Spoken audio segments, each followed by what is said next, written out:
put shit together. So I had no problem with, having Hassan Campbell up there, and I'll definitely have Charleston White as well.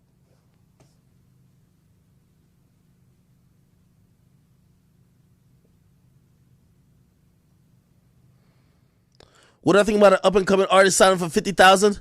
Bro, it's not about what you sign for. It's about like the terms. You know what I mean? Like, the terms is what matters. Like, if you want to be in Meek Mill's position, right? Like, so everybody's okay. If you could get your terms right, you would never be in the position of Meek and say Young Boy to a certain extent. Bro, you negotiate all this in your contract. Hey, these are the amount of options I'm owed. If the options aren't executed, or if these albums ain't fully like taken advantage of by y'all, in 3 years I'm out. Oh, but all this stuff is like a negotiation. The only thing is that most of these artists, because they were new, they have zero negotiation leverage.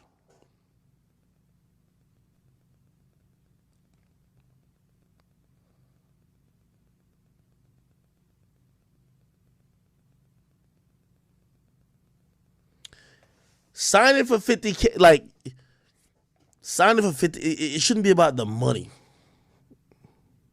It should be about the terms. I'm going to put it like this. If I give you $1 million, trust me, you ain't seen another dime. Any artist that I know that got a big-ass advance check, they never got another paycheck after that. We need to make Off the Record #1 on Spotify. We are the #1 music, yeah, and we do need to make it 1 overall, even though Joe Rogan's going crazy. Does Meek own his masters? No. If you're signed to Atlantic, you do not own your masters.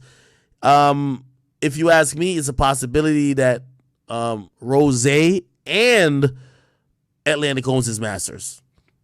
I don't know, though.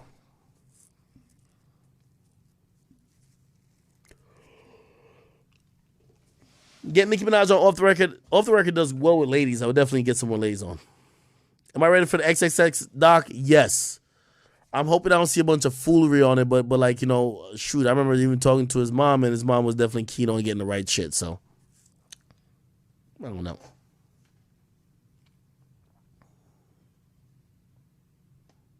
So I said, saying Young Boy makes music for 16-year-olds mad disrespectful? No, it's not.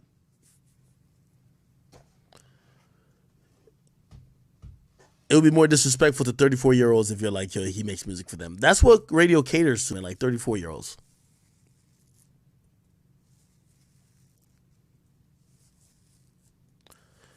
Talk about Whoopi Goldberg. Man, I'm getting the fuck off here, man. It's 3 o'clock, man. I'm about to fall asleep. I ain't gonna lie to you. Chat, I'm so sorry for this late-ass stream, man. Motherfucking Clubhouse held me up, man. Now I'm over here tired of shit. And like when I'm tired of shit, like nigga, I'm just running my mouth. I'm like kind of going in and out of sleep. I don't want to say nothing dumb. So let me get back on here early, and I'm gonna finish up my points. All right. I think the only point I got across like pretty decently was a Joe point and a Nicki point. There was some other shit I really wanted to hit too. I even wanted to touch on the Joe Rogan shit a little bit, and really like the government and how like government are trying to like, I see some people because they're playing like. You know what I mean? Like, Joe Rogan, blah, blah. And because they hate whatever, when people don't like someone, they just try to side with the other person. The government is trying to act and treat Joe Rogan as someone who could possibly do what Trump did, in the sense of galvanize an audience with a cause or create enough doubt and pretty much spark rushing the Capitol. Like, that's what a lot of people kind of look at it. They're scared of Joe Rogan's platform. They want to kind of monitor what he says because they're thinking that if he says something in enough succession that could cause a social uprising, it could be something where people rush the Capitol. And I see a lot of that coming from the government. And then everybody else just has their different agenda, whatever the case is. You get me? I've seen a bunch of people who took off their music even more, and I saw India Arie, and I was like, all right, is she going to speak about why she's doing it, or is she just going to do it just to do it? Thank you. I'm glad I make your life a little bit better. I'm just sorry. I'm fucking tired.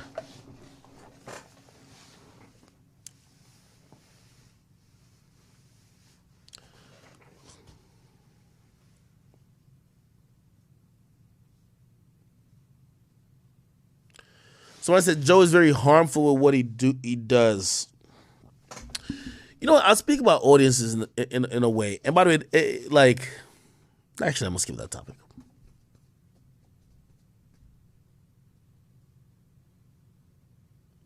So I said Aaron Rodgers said he got his vaccine information from Joe Rogan. Oh hell no. Nah.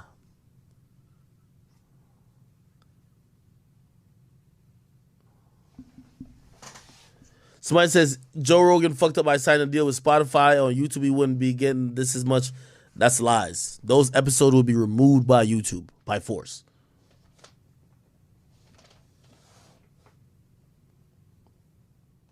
Yo, the whole point with Joe is like, it's like a delicate balance of like, man, we're seeing these platforms where people are just having this insane amount of power, and I think for the government, they're kind of watching him. And what I mean by watching him, like, whether it's information that he says that goes against what they say, and like reporters keep asking him, hey, well, I know you guys said this, but Joe Rogan said this, so they want to kind of make sure like his power goes checked.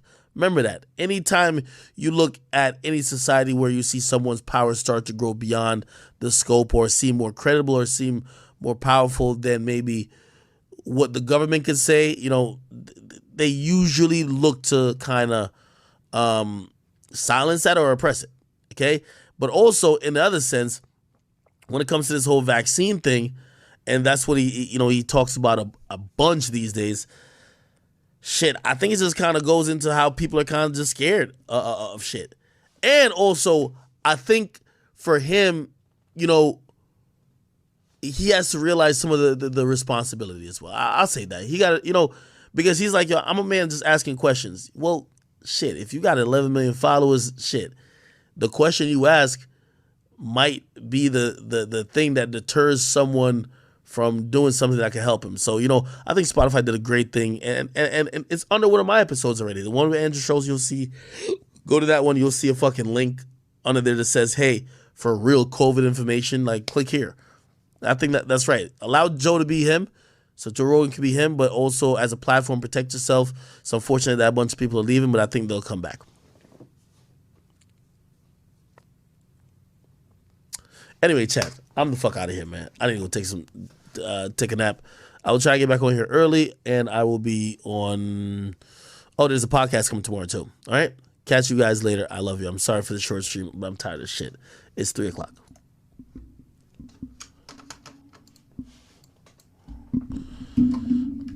Ugh.